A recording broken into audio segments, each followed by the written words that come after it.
শুরু থেকেই বলেছিলাম আইসিসির সিদ্ধান্তে সমস্যা রয়েছে, সমতা নেই, স্বাগতিক দেশের মর্যাদাও রক্ষা হয়নি।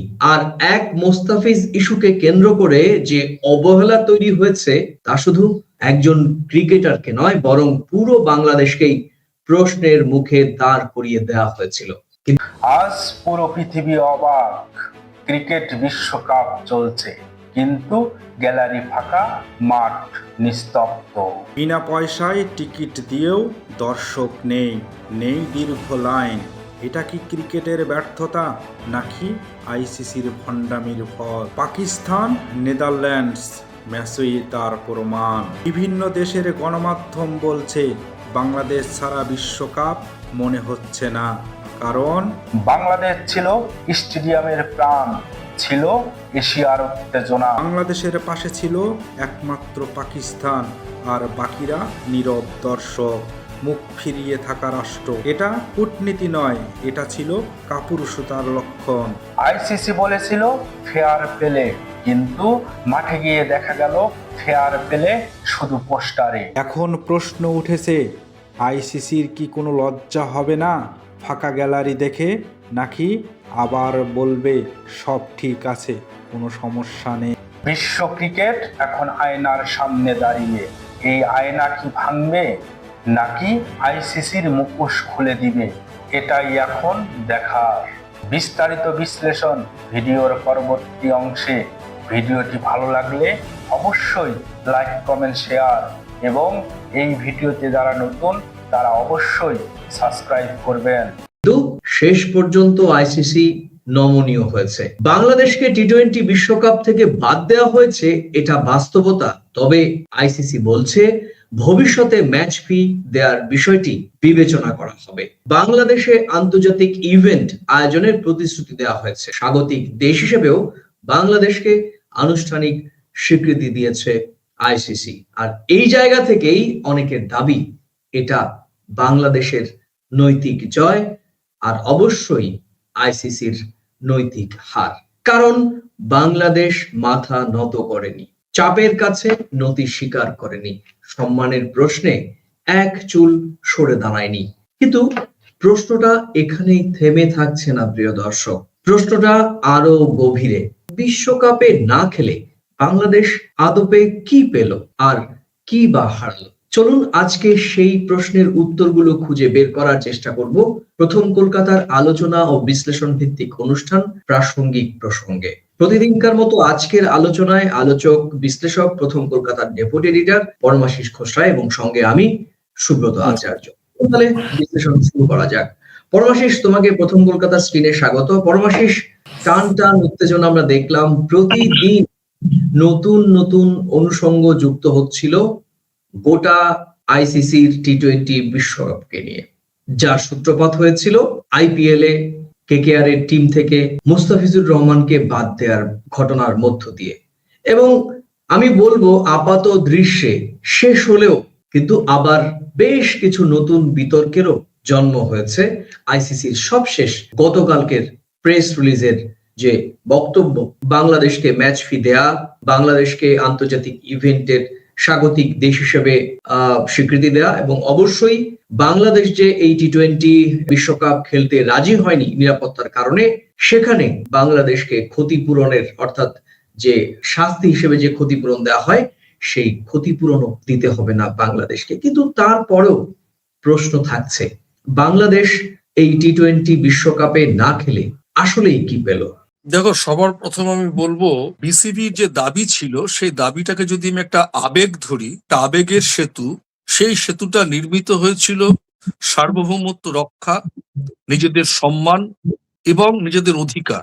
সেই জায়গায় দাঁড়িয়ে সেই সেতু যখন কোনো একটা উচ্চতায় পৌঁছয়, সেই কণ্ঠস্বরের সেতু যে উচ্চতায় পৌঁছেছে, সে সবসময় সর্বোচ্চ অধিকার ছিনিয়ে নিয়ে আসতে পারে। প্রশ্নপত্র ভুল, ছাত্র পরীক্ষার হলে বসে দেখছে প্রশ্নপত্র পুরো ভুলে ভরা, পরীক্ষা ক্যান্সেল হয়ে গেল, সেই ছাত্রকে ওয়াক ওভার দিতে হয়, নাম্বার দিতে হয়। ঠিক আইসিসির প্রশ্নপত্র, আইসিসির সিদ্ধান্ত আজকে যে জায়গায় গেছে একেবারে পরীক্ষার প্রশ্নপত্রের ভুলের মতো, সেই জন্য এখন ফিজ ফিরিয়ে দেওয়ার কথা বলা হচ্ছে। আমি একটু আগেই দেখছিলাম কলকাতার একটি বিখ্যাত আনন্দবাজার পত্রিকার অনলাইনে, আইসিসি যদি এই সিদ্ধান্তে উপনীত না হতে পারত, 1,500 কোটি টাকার লস।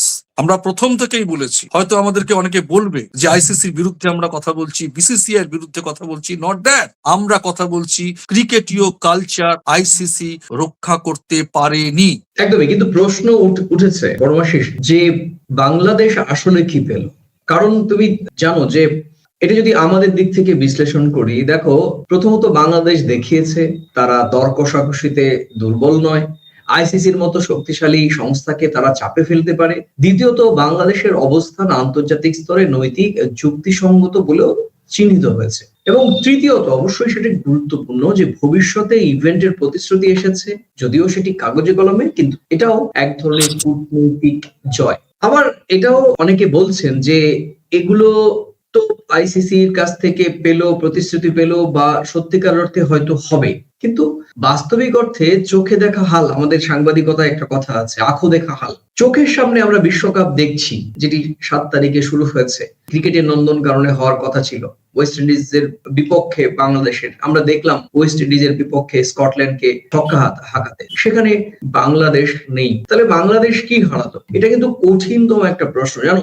বিশ্বকাপ মানেই শুধু কিন্তু একটা ক্রিকেট নয় পরমাশিস, বিশ্বকাপ মানে আন্তর্জাতিক সম্প্রচার, বৈষয়িক ব্র্যান্ডিং, পর্যটন, হোটেল, পরিবহন, স্থানীয় অর্থনীতি, দেশের নাম আর পতাকার দৃশ্যমানতা। আর এই সবকিছু থেকেই বাংলাদেশ বাইরে রয়ে গেল। অনেকে বলছেন নৈতিক অবস্থান ঠিক ছিল, কিন্তু বিশ্বকাপ না খেলার সিদ্ধান্তটা হয়তো একটু অতিরিক্ত ঝুঁকিপূর্ণ হয়ে গিয়েছে বাংলাদেশে।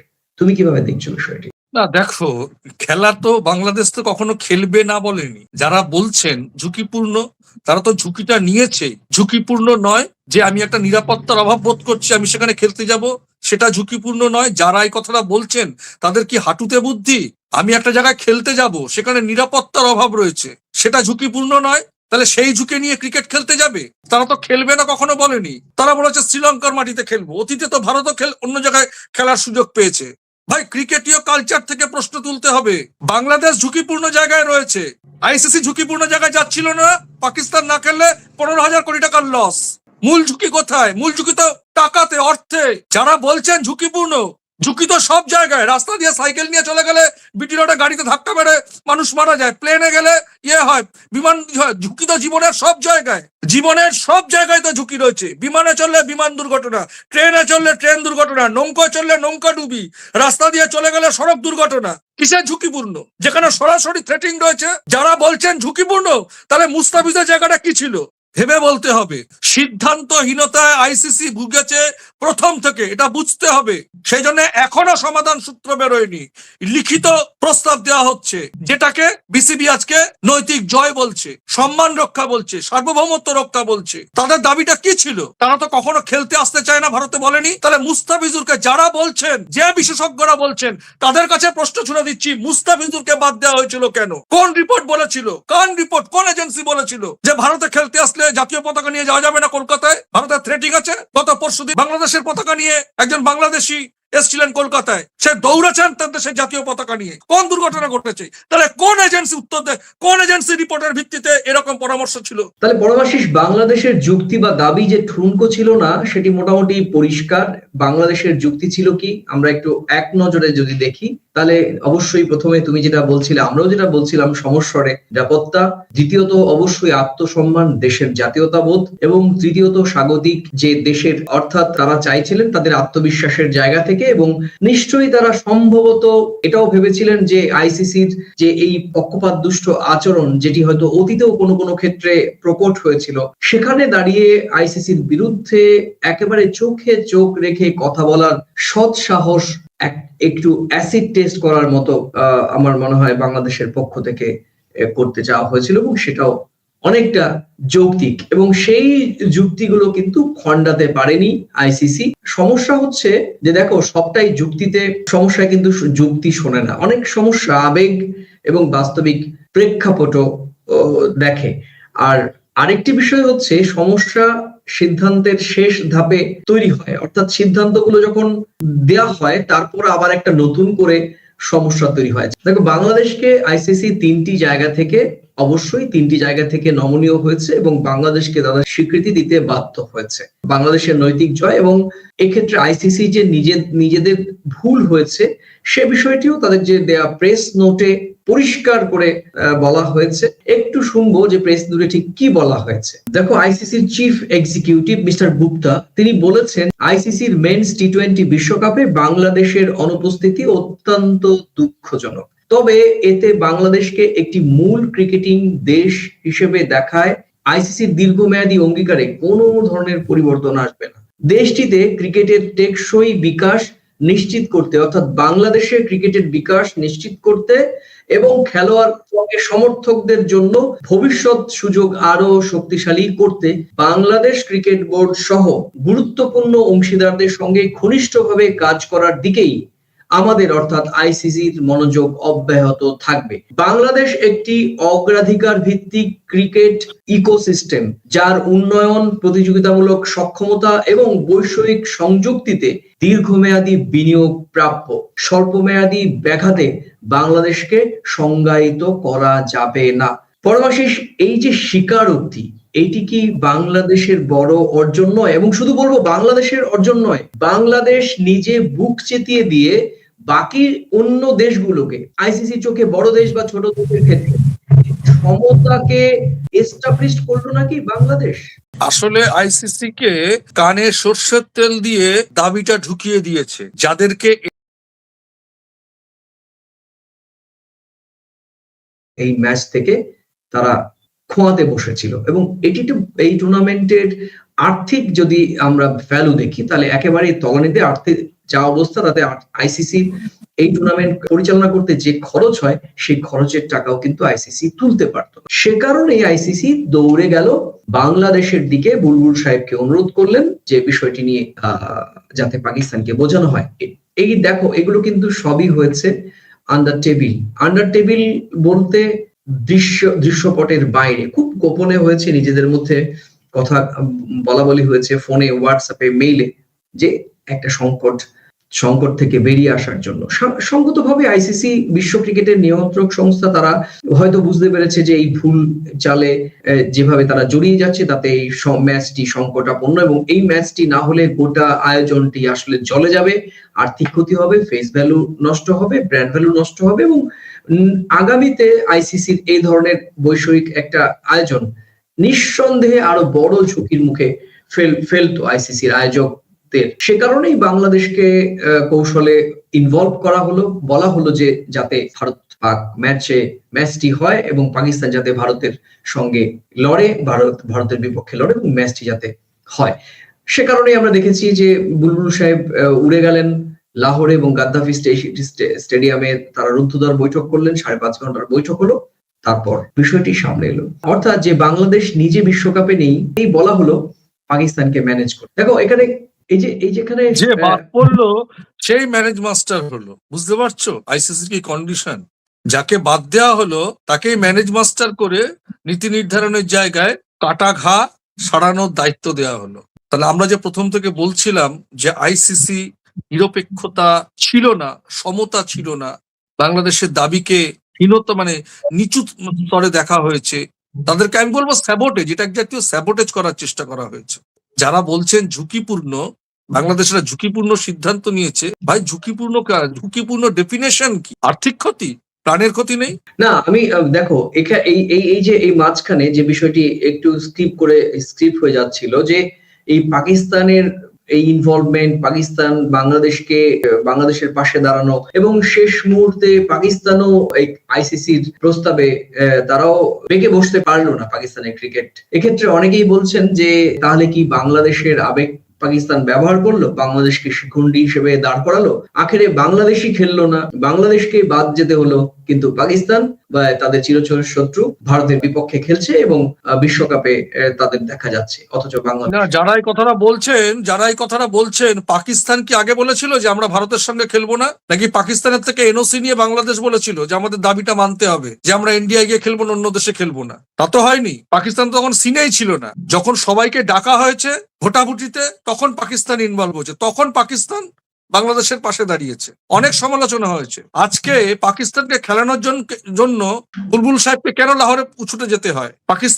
বাংলাদেশ তো না খেলেও তো কিছু আদায় করে নিতে পারলো। এটা সমালোচকরা, যাদের সমালোচনা জায়গা পায় না, যাদের সমালোচনা ফাইনালি সিদ্ধান্তের ভুল ব্যাখ্যা হয়, তখন তারা মাছ দিয়ে কি একটা কথা আছে না, কি মাছ দিয়ে ঢাকা নাকি ভাত ঢাকা, একটা কথা আছে যে একটা দিয়ে আরেকটাকে ঢাকা দেওয়া, এটা এটা এটা এই জাতীয় কথা। আমি এর কথার কোনো আমার কাছে আমার ব্যক্তিগত মনে হচ্ছে ভ্যালুলেস।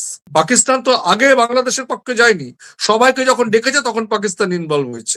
এবং আরো একটি সমালোচনা হচ্ছে আমিনুল ইসলাম বুলবুল, তাকে নিয়েও বাংলাদেশের সমালোচনা হচ্ছে। বলা হচ্ছে যে আর্থিক আমরা ক্ষতিপূরণ পেলাম বা ক্ষতিপূরণ দিতে হবে না, 2031-এর মধ্যে আমরা একটা আন্তর্জাতিক ইভেন্ট পাবো, কিন্তু তাতে কি, আমরা তো বিশ্বকাপে খেলতে পারছি না, আমাদের ক্রিকেটাররা তো খেলতে পারছেন না, এরকমও কিন্তু একটি মহল থেকে শোনা যাচ্ছে বা অভিযোগ উঠছে। কিভাবে কি দেখছো বিষয়টা? তারা তো আমি তাদের কাছে প্রশ্ন ছুড়ে দিচ্ছি, ক্রিকেটারদের বক্তব্য কি ছিল? অন্তর্বর্তী সরকার, আসিফ নজরুল সাহেব প্রথম মন্তব্য দিয়েছিল, বুলবুল সাহেব আলোচনা করে সিদ্ধান্তের কথা জানানো বলেছিল। প্রত্যেকটা ক্রিকেটার বলেছিল দেশ আগে, দেশের জাতীয়তা বোধ আগে, সার্বভৌমত্ব আগে। আপনাকে যদি কোনো ক্রিকেটারকে যদি জিজ্ঞেস করা হয়, যারা এই সমালোচনা করছেন তাদেরকে যদি জিজ্ঞেস করা হয়, দেশের সম্মান বিক্রি করে আপনি ক্রিকেট খেলবেন? আপনি কোন দেশকে রিপ্রেজেন্ট করছেন? ক্রিকেট বলে আলাদা কোনো দেশ আছে নাকি? আপনি তো বাংলাদেশকে রিপ্রেজেন্ট করছেন। আপনার দেশকে যদি কেউ হেয় করে, আপনারা শুধু নিজেরা খেলতে আসতো? ক্রিকেটাররা কি নিজেরা শুধু খেলতে আসতো? সাংবাদিকরা, দর্শকরা, আসিফ নজরুল সাহেব কি বলেছিলেন যে এতগুলো মানুষের রিস্কের নিরাপত্তার কথা ভেবে আমরা খেলা থেকে পিছিয়ে আসতে চাইছি, খেলবো কিন্তু অন্য মাটিতে গিয়ে খেলবো। এগুলো অনুধাবন করুন, এগুলো ব্যাখ্যাগুলো বিশ্লেষণ করুন। না, আমরা নিঃসন্দেহে আরো বিতর্ক চলবে, কারণ বিশ্বকাপ চলবে যতদিন পর্যন্ত, টি-20 ইভেন্টই চলবে ততদিন পর্যন্ত ঘুরে ফিরে বাংলাদেশ, পাকিস্তান, ভারত, এই আমাদের এই ত্রিভুজ, এই আলোচনা, সমালোচনা, বিশ্লেষণ চলবে।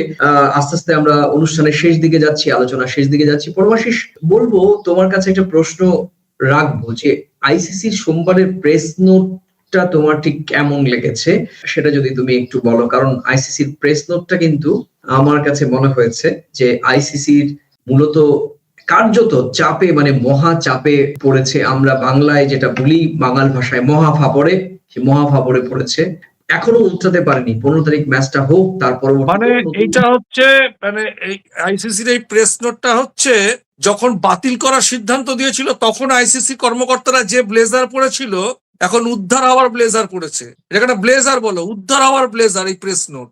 নিজেদের মান সম্মান কামানো, অর্থনৈতিক সাফল্য এবং এটাকে ফাইনালাইজ করা, মানে ফাইনালি খেলাটাকে সার্থক করা, এই জন্য একটা ঢাল, এই ঢালটাকে ব্যবহার করে এখন উদ্ধারের পথ খোঁজা, আর কিচ্ছু না। ঢালও বলতে পারো, উদ্ধারের ব্লেজারও বলতে পারো এই প্রেস নোটকে। একদমই তাই। তার মানে সোমবারের প্রেস নোট এটা পরিষ্কার আমরা বুঝতে পেরেছি যে আইসিসি চাপে ছিল, বাণিজ্য বাঁচাতে তারা রীতিমতো মাঠে নেমেছে, কোমর বেঁধে মাঠে নেমেছে, এবং এক্ষেত্রে ত্রাণ কর্তা হিসেবে বাংলাদেশ ইতিবাচক ভূমিকা পালন করেছে। আমি বলবো যে একেবারেই মাস্টার স্ট্রোক দিয়েছে বাংলাদেশ।